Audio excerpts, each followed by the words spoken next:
जय श्री राधे कृष्ण। आप सभी का आपके अपने YouTube channel VK Mishra present में बहुत बहुत स्वागत है। आइए सुनते हैं कार्तिक मास महात्म्य कथा में 26वें अध्याय की कथा। अब तक आपने पिछले अध्यायों का कथा श्रवण नहीं किया हो तो चैनल पे कार्तिक मास कथा के नाम से प्लेलिस्ट बनाया गया है, आप वहां से पिछले अध्यायों का कथा श्रवण कर सकते हैं। तो बोलिए प्रेम से भगवान विष्णु की जय, माता लक्ष्मी की जय, सर्व देवी देवता की जय। भगवान श्री कृष्ण बोले, उज्जैन नगरी में ब्राह्मण कर्म से रहित पाप युक्त कर्म वाला और अत्यंत दुष्ट बुद्धि धनेश्वर नाम का एक ब्राह्मण रहता था। वह रस, कंबल, चर्म आदि का वाणिज्य करके जीविका करता था और चोरी, वैश्यागामन और सुरापान सदा करता रहता था। उसका मन संताप युक्त रहता था। एक बार धनेश्वर खरीदने बेचने के निमित्त देश देशांतर में फिरता हुआ माहिष्मती अर्थात महेश्वरी नाम की नगरी को गया। वह महेश राजा द्वारा बसाई गई थी, इसी से उसका नाम माहिष्मती पड़ा। पापों का नाश करने वाली नर्मदा नगर की परीक्षा हो रही थी। वहां धनेश्वर अनेक ग्रामों से आए हुए कार्तिक व्रत करने वालों को देखकर एक महीना वहां रहा। वह माल बेचने के लिए नित्य नर्मदा नदी के तीर पर भ्रमण करता था। नहाकर जप तथा देवताओं की पूजा में लगे हुए ब्राह्मणों को वह देखता था। कोई पुराण पढ़ रहे हैं तो कोई पुराणों को सुन रहे थे।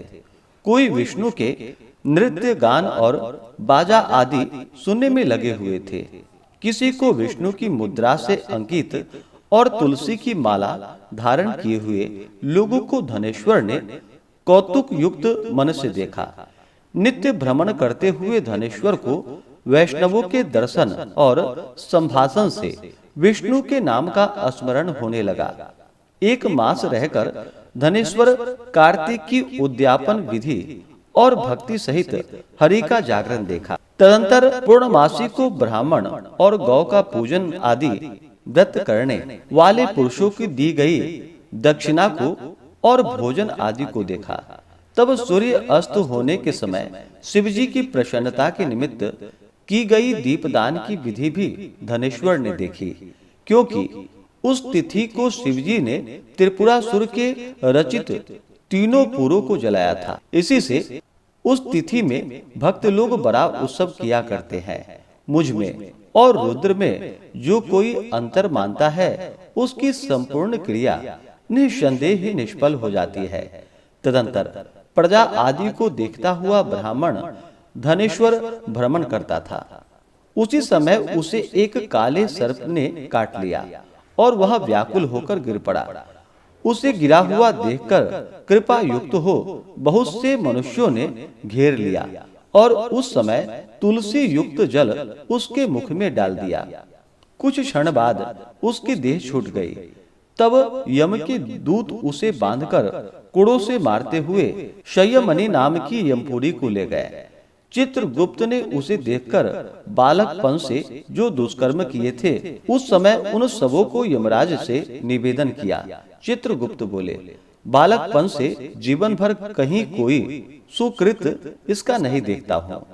हे यमराज, इसके पापों का वर्णन एक वर्ष में भी नहीं हो सकता। हे महाभाग, यह दुष्ट एकमात्र पाप की मूर्ति है। इससे यह कल्प पर्यंत नरक में पचाने योग्य है।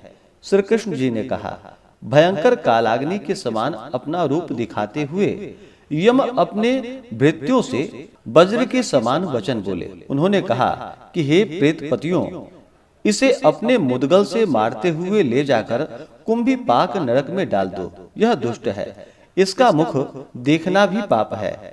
तुम मुदगर से फूटे मस्तक वाले धनेश्वर के प्रेतपति लेकर तेल के औटने की चिड़चिड़ाहट युक्त कुंभीपाक नरक में डाल दिया।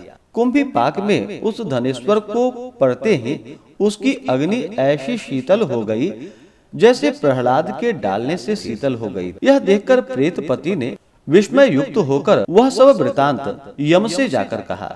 यमराज प्रेतपति की बात को सुनकर, आह, यह कैसी बात है। यह कहकर और उसे बुलाकर विचार करने लगे।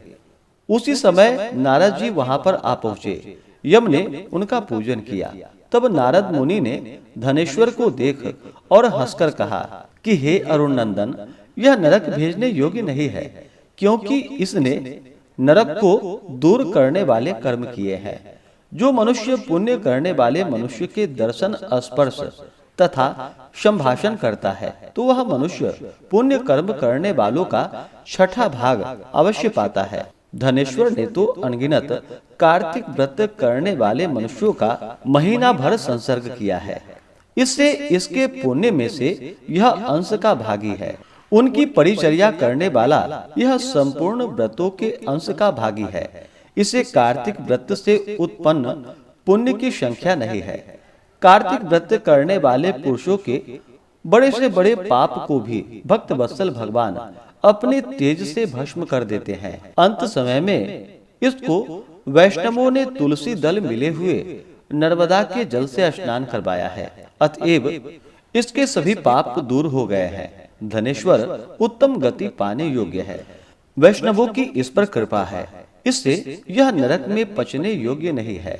जैसे गीले सूखे पापों से नरक भोगना होता है, वैसे ही सुकृत से स्वर्ग की निकटता प्राप्त होती है। अतः आर्द्र पुण्य वाले यक्ष योगिनी में स्थित यह पापों का भोग दिखने वाले नरकों को देखकर मुक्ति पावे।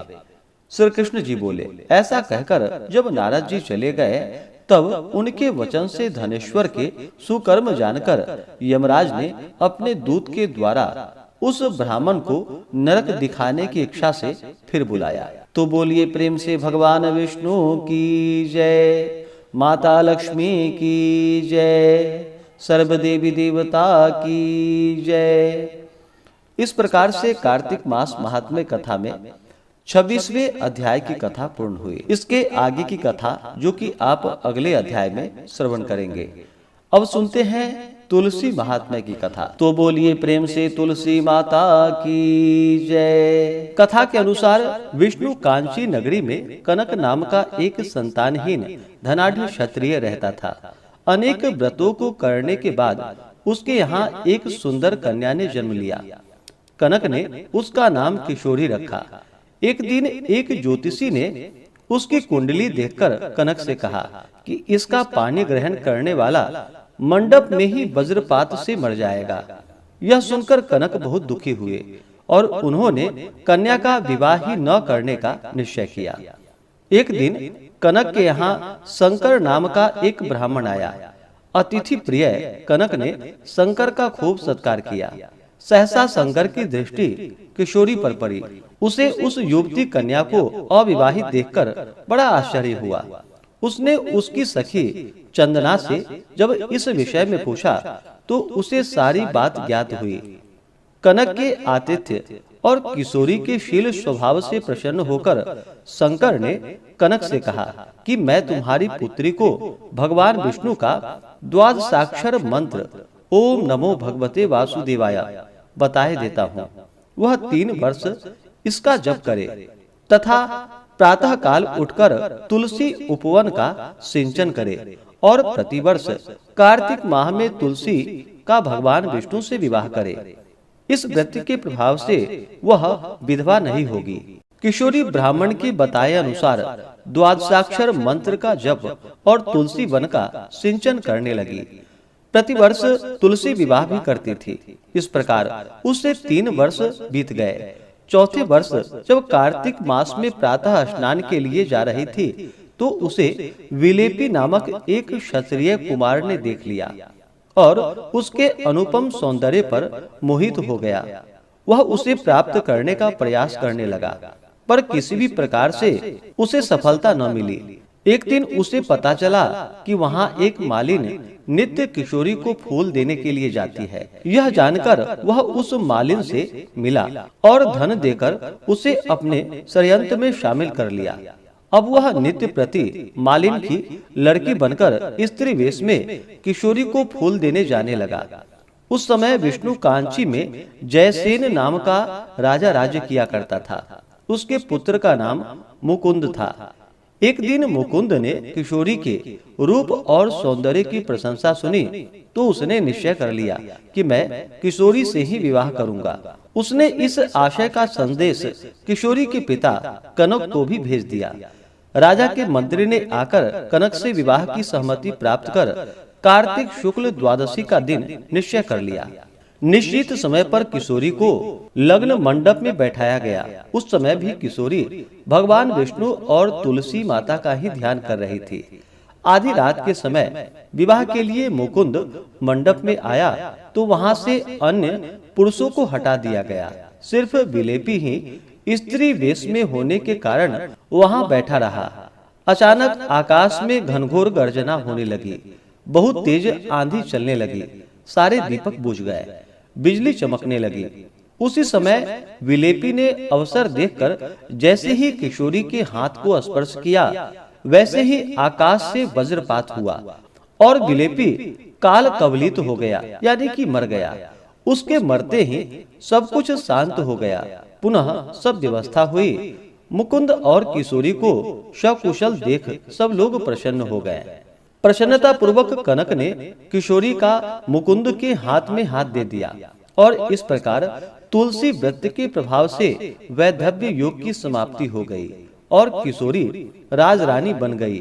तो बोलिए प्रेम से माता तुलसी की जय, भगवान विष्णु की जय, माता लक्ष्मी की जय, सर्व देवी देवता की जय। तो आशा करता हूँ कि यह जानकारी आपको अच्छा लगा हो। इसी प्रकार से ज्ञानवर्धक जानकारियाँ प्राप्त करते रहने के लिए, व्रत पूजा के बारे में जानने के लिए, कथा को सुनने के लिए चैनल पे अगर आप पहली बार आए हैं तो चैनल को लाल बटन दबा करके सब्सक्राइब करें। साथ में बेल आइकन घंटी को दबाएं ताकि आने वाली वीडियो का नोटिफिकेशन आपको समय से मिलता रहे। वीडियो को लाइक करें, शेयर करें। सुखी रहें और स्वस्थ रहें। जय श्री राधे कृष्ण। धन्यवाद।